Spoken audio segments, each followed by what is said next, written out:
Assalamualaikum warahmatullahi wabarakatuh. Nama saya Zakiyah Mutmainnah.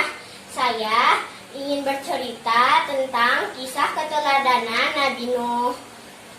Kisah Nabi Nuh. Nabi Nuh merupakan keturunan ke-9 dari Nabi Adam. Pada masa itu, setiap manusia memiliki usia yang panjang. Nabi Nuh diangkat oleh Allah menjadi nabi dan rasul pada usia 480 tahun. Sepanjang usianya tersebut, Nabi Nuh terus berdakwah dan mengajak kaumnya tanpa kenal lelah. Meskipun Nabi Nuh telah berdakwah dalam jangka waktu yang lama, namun hanya dari kalangan orang-orang miskin yang mau mengikuti ajaran beliau. Hal ini mengakibatkan kaum Nabi Nuh yang merupakan orang terpandang dan kaya raya tidak mau mengikuti ajaran Nabi Nuh karena mereka tidak sudi mendekat dengan orang-orang rendahan. Mereka menganggap bahwa derajat mereka lebih tinggi dari Nabi Nuh dan pengikutnya. Bagi kaum yang durhaka itu, Nabi Nuh merupakan manusia biasa yang tidak memiliki kelebihan apapun. Alasan itulah yang mereka gunakan untuk tidak menaati ajaran yang dibawa Nabi Nuh. Para pemimpin kaum yang kafir itu kemudian berkata bahwa mereka akan mengikuti ajaran Nabi Nuh jika pengikut yang terdiri atas kaum miskin itu diusir terlebih dahulu. Tentu saja Nabi Nuh menolak permintaan mereka.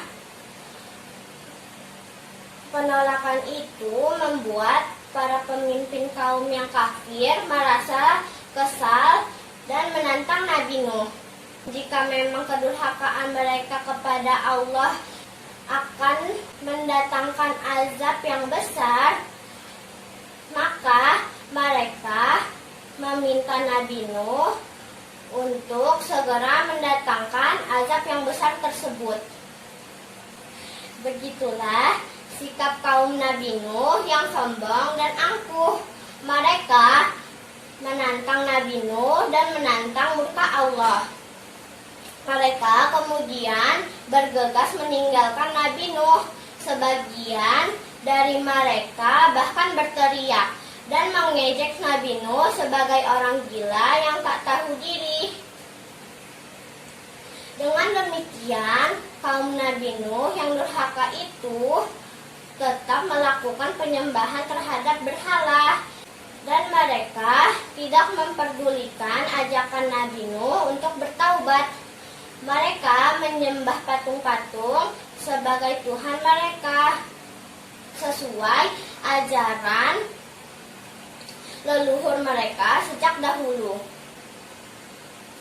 Allah kemudian memberikan petunjuk kepada Nabi Nuh agar membangun bahtera kapal yang besar di puncak bukit. Meskipun dikerjakan dengan para pengikutnya, ternyata pembuatan kapal tersebut memakan waktu yang lama. Nabi Nuh harus diuji kesabarannya menghadapi kaumnya yang memandang pekerjaan itu pekerjaan orang gila. Mereka mengejek Nabi Nuh sebagai orang yang bodoh karena tidak membuat kapal di laut, melainkan di atas bukit. Salah satu dari mereka berkata, "Lihatlah apa yang dilakukan Nuh. Dia dan para pengikut bodohnya membuat kapal di atas bukit." Nabi Nuh dan para pengikutnya tetap tegar dan terus bekerja menyelesaikan pembuatan kapal. Tidak hanya orang-orang yang ada di sekitarnya, bahkan anggota keluarganya Nabi Nuh sendiri ikut meremehkan ajakan untuk membantu membuat kapal. Istri dan seorang anak laki-lakinya yang bernama Kan'an terpengaruh keadaan dan menjadi durhaka terhadap Allah dan Nabi Nuh. Dengan bimbingan Allah, Nabi Nuh telah menyelesaikan pembuatan kapal tersebut. Allah kemudian memerintahkan Nabi Nuh untuk bersiap-siap karena bumi telah diperintahkan untuk memancarkan air dari dalam perutnya dan langit mulai hujan lebat.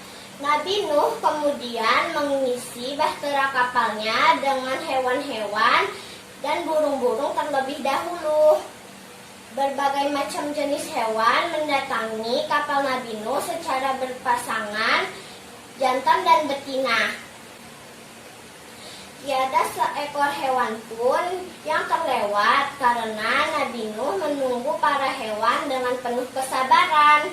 Bahtera kapal besar itu dapat menampung segala jenis hewan yang telah masuk ke dalamnya. Dalam sekejap, banjir bandang melanda seluruh bumi yang menyebabkan seluruh daratan mulai menghilang. Nabi Nuh yang berada di dalam kapal terus berdoa kepada Allah untuk diberi keselamatan. Tak lama kemudian beliau melihat putranya Kan'an yang berenang menyelamatkan diri. Nabi Nuh merasa tidak tega dan berusaha menyelamatkan putranya itu. Namun Kan'an ternyata masih keras kepala. Ia malah berenang menuju daratan yang tersisa karena berpikir mungkin ia lebih aman di sana. Namun Allah berkehendak lain. Ombak besar datang ke arah Kan'an. Ia pun akhirnya tenggelam tergulung ombak. Tak lama setelah kaum Nabi Nuh yang durhaka itu tenggelam, banjir pun berangsur surut. Nabi Nuh bersama para pengikutnya dan para hewan yang berada di dalam kapal mulai keluar perlahan-lahan dan membuat bangunan tempat tinggal mereka yang baru. Demikianlah kisah Nabi Nuh membuat bahtera kapal raksasa. Semoga kisah ini bermanfaat bagi kita semua. Amin. Demikian dari saya. Wassalamualaikum warahmatullahi wabarakatuh.